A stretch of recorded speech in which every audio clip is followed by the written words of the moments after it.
Good morning विद्यार्थियों। इससे पहले मैंने आपकी प्लेटो का न्याय सिद्धांत आपको समझाया है। सबसे पहले आपको ये समझना जरूरी है कि प्लेटो की जो भी योजना प्लेटो ने प्रस्तुत की अपने रिपब्लिक में, उसका बुनियादी उद्देश्य था यूनान के लिए एक आदर्श स्टेट की स्थापना करना, आदर्श राज्य की स्थापना करना। क्योंकि तत्कालीन यूनानी समाज में बहुत सारी बुराइयां थी, उसको समाप्त करके एक अच्छे राज्य का निर्माण कैसे किया जाए, उसको लेकर प्लेटो ने अपनी योजना जो है रिपब्लिक में प्रस्तुत की। प्लेटो ने कहा कि जिस न्यायिक सिद्धांत की हमें स्थापना करनी है, उसके लिए राज्य द्वारा नियंत्रित अनिवार्य शिक्षा का होना बहुत जरूरी है। क्योंकि शिक्षा सिद्धांत ही वो व्यवस्था है जिसके द्वारा समाज में 3 वर्गों का निर्माण होगा और एक बेहतर राजनीतिक जीवन का निर्माण होगा। प्लेटो ने जब इस सिद्धांत को प्रस्तुत किया और इस सिद्धांत पर रूसों ने अपना अध्ययन किया और रूसों ने लिखा कि अगर हम संपूर्ण विश्व का अध्ययन करें या जितने भी जो राजनीतिक विज्ञानी हैं उन सबका अध्ययन करें, तो प्लेटो का जो रिपब्लिक है वो शिक्षा का सर्वकाल में लिखा गया सबसे सर्वश्रेष्ठ गणवेशनात्मक ग्रंथ है। कहने का इसका मूल उद्देश्य यह था कि अभी तक जितने भी जो ग्रंथ लिखे गए राजनीतिक विषयों पर या इसमें राजनीतिक चिंतन किया गया है, उसमें प्लेटो का जो रिपब्लिक है वो शिक्षा पे लिखा गया सर्वश्रेष्ठ ग्रंथ है। और इसमें शिक्षा के अंदर पाठ्यक्रम कैसा होना चाहिए, शिक्षा की आयु कैसी होनी चाहिए और शिक्षा के माध्यम से किस प्रकार समाज में वर्गों का निर्माण होगा, किस प्रकार इससे राजनीतिक जीवन को दिशा मिलेगी, ये सब बातें जो है प्लेटो ने अपने रिपब्लिक में कही। रूसो के कहने का अभिप्राय भी यही था। प्लेटो के शिक्षा सिद्धांत का बुनियादी उद्देश्य यह था कि किस प्रकार एक श्रेष्ठ राजनीतिक जीवन का निर्माण किया जाए।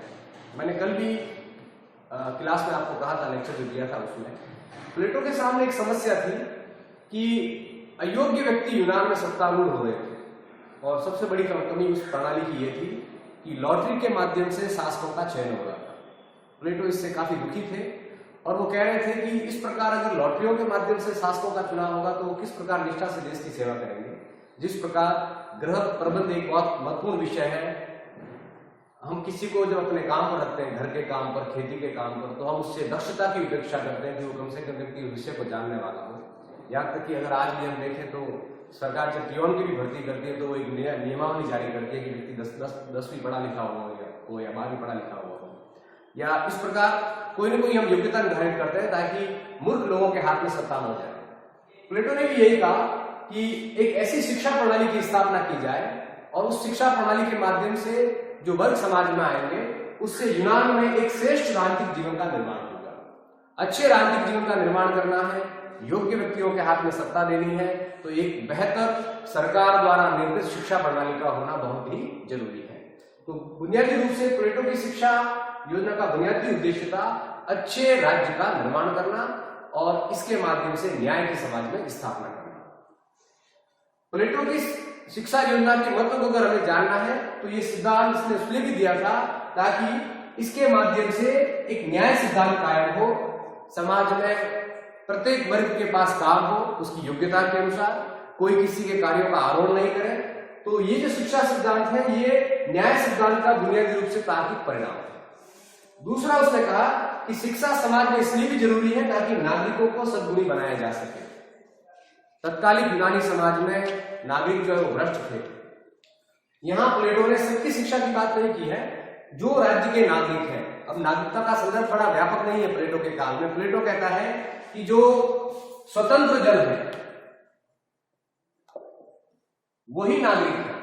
इसका अर्थ संपूर्ण जनता नागरिक नहीं है। अगर कोई समाज में दास है तो वो नागरिक नहीं माना जाएगा। दूसरा, अगर कोई स्त्री है तो वो नागरिक नहीं मानी जाएगी। कारण यह है क्योंकि ये मूल रूप से मालिक की संपत्ति है। तो स्वतंत्र जन वो है जो सीनेट में जा सकता है, सरकारी निर्णय ले सकता है, जनप्रतिनिधि बन सकता है, वो स्वतंत्र जन है जो सरकार को टैक्स पे करता है।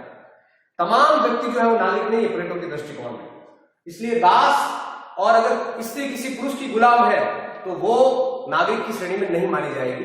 तो प्लेटो का बुनियादी उद्देश्य था कि शिक्षा सिद्धांत के माध्यम से अच्छे और गुणी नागरिक बनाए जा सकते हैं। इस बात को समझने से पहले आप ये समझिए कि प्लेटो कालिक समाज में जो शिक्षा दी जा रही थी वो सोफिस्ट वर्गों द्वारा दी जा रही थी। और ऐसा कहा जाता था कि सोफिस्ट जो है वो यूनान के नहीं थे, यूनान के बाहर के थे और वे यूनान के जो धनाढ़ी परिवारों के व्यक्ति बच्चे थे या कुलीन परिवारों के जो बच्चे थे उनको पैसा देकर शिक्षा देते थे। और प्लेटो को यह लगा कि सोफिस्ट जो शिक्षा समाज में दे रहे हैं वो व्यक्तिवाद का विकास कर रही है, वो ऐसे विद्यार्थी राज्य या समाज के लिए कोई काम के नहीं है। इसलिए प्लेटो ने सबसे पहले सोफिस्ट वर्ग द्वारा दी जाने वाली तत्कालिक शिक्षा प्रणाली का विरोध किया और उसने कहा कि शिक्षा कठोर राज्य के नियंत्रण में होनी चाहिए। शिक्षा का पाठ्यक्रम सरकार तय करेगी, व्यक्ति कहां तक पढ़ेगा यह सरकार तय करेगी, ताकि एक अच्छे और सद्गुणी नागरिकों का निर्माण किया जा सके। दूसरा, व्यक्ति की प्राकृतिक क्षमताओं का विकास। कल हमने जब न्याय सिद्धांत की बात की तो उसमें बताया गया था कि हर व्यक्ति की अपनी प्राकृतिक क्षमताएं अलग अलग है। कुछ व्यापार के लिए बना है, कुछ जो है वो जिसमें साहस ज्यादा है, भुजबल ज्यादा है, वो प्रभुत्व के लिए बना है, और इसमें बुद्धि ज्यादा है, वो शासन करने के लिए बना है। तो शिक्षा के माध्यम से ही हमें ये ज्ञात होगा कि कौन से व्यक्ति में कौन से गुण है और उन गुणों का राज्य के लिए किस प्रकार उपयोग किया जा सकता है। तो एक प्रकार से शिक्षा के माध्यम से हम नागरिकों की जो प्राकृतिक क्षमता है उनका भी विकास कर सकते हैं। अगला, शिक्षा के माध्यम से दार्शनिक शासकों का निर्माण। जब व्यक्ति 4 साल से लगाकर 20 साल तक पढ़ाई करेगा और 20 के बाद वो 30 तक पढ़ाई करेगा और 30 के बाद भी जब वो पढ़ेगा तब हमें ये पता चल जाएगा कि व्यक्ति में तर्क बुद्धि ज्यादा है, उसमें विज्ञान का ज्ञान ज्यादा है, वो ब्रह्मांड के बारे में जानता है, उसमें निर्णय करने की क्षमता है। तो एक प्रकार से वो व्यक्ति जो है वो अब शासक बनने के योग्य है।